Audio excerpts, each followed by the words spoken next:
Palm oil industry గతంలో కేసీఆర్ గారి యొక్క కృషి వల్ల, కేసీఆర్ గారు కాళేశ్వరం కట్టడం వల్ల ఈ ప్రాంత రైతులకు కొత్తగా ఏర్పడినటువంటి పంట పామ్ ఆయిల్ తెలంగాణ రాష్ట్రంలో ఉత్తర తెలంగాణ గాని, దక్షిణ తెలంగాణలో గాని, పశ్చిమ తెలంగాణలో గాని మన రైతులకు పామ్ ఆయిల్ గురించి పరిచయం చేసినటువంటి వ్యక్తి గొప్ప నాయకుడు కేసీఆర్ గారు. సిద్దిపేటలో పామ్ ఆయిల్ ఫ్యాక్టరీ నిర్మాణం చేయడానికి హరీష్ రావు గారు అహర్నిశలు కష్టపడి ల్యాండ్ అక్విజిషన్ చేసి, అటు మల్లన్న సాగర్, కొండపోశమ్మ సాగర్ నిర్మాణం చేసి రంగనాయకుల సాగర్ అందుబాటులోకి తీసుకురావడం వల్ల పామ్ ఆయిల్ ఇండస్ట్రీకి రోజు కొన్ని వేల క్యూసిక్ల నీరు అవసరం ఉంటుంది. ఆ నీరును కెనాల్ ద్వారా అందించి అక్కడ ఫ్యాక్టరీ ఏర్పాటు చేయడానికి అహర్నిశలు కృషి చేసినటువంటి ప్రభుత్వం కేసీఆర్ గారి ప్రభుత్వం. ఈ ప్రాంతంలో పామ్ ఆయిల్ కి అనుకూలం కాదు అని చెప్పి కేంద్ర ప్రభుత్వం చెప్పినప్పటికీ ఈ ప్రాంతంలో కాళేశ్వరం నిర్మాణం చేయడం వల్ల, రంగనాయక సాగర్, కొండపోశమ్మ, మల్లన్న సాగర్ నిర్మాణం చేయడం వల్ల, మిషన్ కాకతీయతో చెరువులు నింపడం వల్ల, చెక్ డ్యాములు కట్టడం వల్ల ఈ ప్రాంతంలో కొన్ని వందల టీఎంసీల నీరు నిల్వ చేయడం వల్ల ఈ ప్రాంతంలో ఇమ్యూనిటీ పెరిగి పామ్ ఆయిల్ పంటకి అనుకూలంగా మార్చినటువంటి నాయకుడు కేసీఆర్ గారు. ఈ ప్రాంతంలో పామ్ ఆయిల్ పంట వేయడం వల్ల రైతులకి మంచి దిగుబడి వస్తుంది, మంచి ఆదాయం చేకూరుతుంది, రైతు కమర్షియల్ గా ముందుకు పోతున్నటువంటి ఆలోచనతోనే ఇక్కడ పామ్ ఆయిల్ ఇండస్ట్రీ నిర్మాణం చేసుకున్నాం. అత్త సొమ్ము అల్లుడు దానం చేసినట్టు కేసీఆర్ గారు నిర్మాణం చేసినటువంటి ఫ్యాక్టరీని ఇవాళ రేవంత్ రెడ్డి గారు ఇనాగ్రేషన్ పెట్టుకున్నాడు. కనీసం ఇనాగ్రేషన్ చేసినప్పుడన్నా మాట్లాడాలి. రేవంత్ రెడ్డి గారు, మీకు విజ్ఞత ఉంటే మరి కేసీఆర్ వల్లనే ఈ ఫ్యాక్టరీ నిర్మాణం జరిగింది, కేసీఆర్ వల్లనే కాళేశ్వరం పూర్తి చేసుకున్నాము, కేసీఆర్ వల్లనే తెలంగాణ రాష్ట్రం ఏర్పాటు చేసుకున్నాము, కేసీఆర్ వల్లనే ఈ రాష్ట్రంలో రైతులందరూ కూడా సుఖ సంతోషంతో ఉండరు అంటే అది కేసీఆర్ వల్లనే సాధ్యమైనటువంటి విషయాన్ని ఇవాళ మీరు చెప్పాలి. ఇవాళ రైతు బంధు కోసం రైతు భరోసా 15,000 రూపాయలు ఎకరానికి ఇస్తామన్నారు.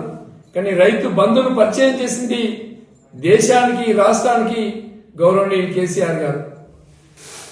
రైతు బంధు ఇవ్వడం వల్ల రైతుల యొక్క ఆత్మస్థైర్యం పెరిగి రైతులు అప్పుల బాధలు పడకుండా రైతు ఆత్మహత్యల్ని నివారించింది కేసీఆర్ గారు. కేసీఆర్ గారు చేయడం వల్లనే ఇలా రాష్ట్రంలో 3 మెట్రిక్ టన్నుల ధాన్యం వస్తుందంటే దానికి కారణం కేసీఆర్ గారు. ఈ ప్రాంతంలో పామాయిల్ పంటలు వేసుకుంటున్నారంటే దానికి కారణం కేసీఆర్ గారు. ఇవన్నింటినీ దృష్టిలో పెట్టుకొని రేవంత్ రెడ్డి గారు మాట్లాడే విధానాన్ని మార్చుకోవాలి. ఇవాళ మీరు మా మరొక ఎంపీడీఓ బిల్డింగ్ కానీ, జగ్గేపురం ఎంపీడీఓ బిల్డింగ్ కానీ వాటిని పూర్తి చేసింది మా కేసీఆర్ గారు. ఇలా సొమ్ము కేసీఆర్ అయితే, కేసీఆర్ గవర్నమెంట్ కష్టపడి కృషి చేస్తే ఇలా రేవంత్ రెడ్డి గారు వచ్చి రిబ్బన్ కట్ చేస్తున్నారు. సొమ్ము కేసీఆర్ అయితే సోకు రేవంత్ రెడ్డి అయిపోయింది. రేవంత్ రెడ్డి గారు నువ్వు మాట్లాడే విధానాన్ని మార్చుకోవాలి. అసెంబ్లీలో నువ్వు మాట్లాడిన విధానం, నేను తొక్కుకుంటూ వచ్చిన నెత్తిల పదం పెట్టినా మాట్లాడుతున్నావు. ఎవరిని తొక్కుతావు? ఇది ప్రజాస్వామ్యం. రేపు ప్రజలు నిన్ను కూడా దొక్కొచ్చు, నిన్ను కూడా గుడంగల్లో ఓడించు. ఆ రోజు నువ్వు దొక్కినట్టే కదా. ప్రజాస్వామ్యంలో ప్రజలిచ్చే తీర్పు కట్టుబడి మీరు ఇచ్చిన 6 గ్యారంటీల మీద కానీ, మీరు చెప్పిన హామీల మీద కానీ వాటికి ఎక్కడ కూడా అమలు చేసినటువంటి దాఖలాలు లేవు. కానీ ఇలా పొద్దున్న లేస్తే సాయంత్రం వరకు కేటీఆర్ను, హరీష్ రావును, కేసీఆర్ను, వాళ్ళ కుటుంబాన్ని మాట్లాడడం అనేది బంద్ చేసుకోవాలి. ప్రజలు చాలా విజ్ఞులు. ఇది ప్రజాస్వామ్యం.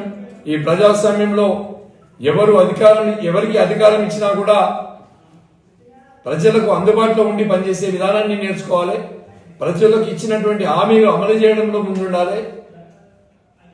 ఇలా దాదాపు 3 లక్షల కోట్ల రూపాయల అప్పు తీసుకొచ్చారు 3 ఏళ్లలో. 3 లక్షల కోట్ల అప్పు తీసుకొచ్చి ఒక రిజర్వాయర్ కట్టలేదు, ఒక కెనాల్ నవ్వలేదు, ఒక ప్రాంతాన్ని డెవలప్మెంట్ చేయలేదు, ఒక ప్రాజెక్టు నిర్మాణం చేయలేదు.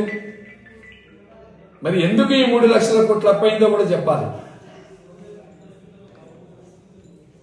ఇలా నోరు విప్పితే కేసీఆర్ అప్పు చేసిందని మాట్లాడుతున్నారు. మరి మీరెందుకు అప్పు చేస్తున్నారు? మీరెందుకు భూములు అమ్ముతున్నారు? ఇవన్నింటి మీద కూడా ప్రజలు ఆలోచిస్తున్నారు. ఇవాళ నువ్వు ఇనాగ్రేషన్కి వచ్చినప్పుడు ఇది కేసీఆర్ కోసం మాట్లాడాలి, కేసీఆర్ చేసిందని చెప్పాలి, లేకుంటే ప్రజలు నిన్ను చీకొడతారని చెప్పి సందర్భంగా తెలియజేస్తాం.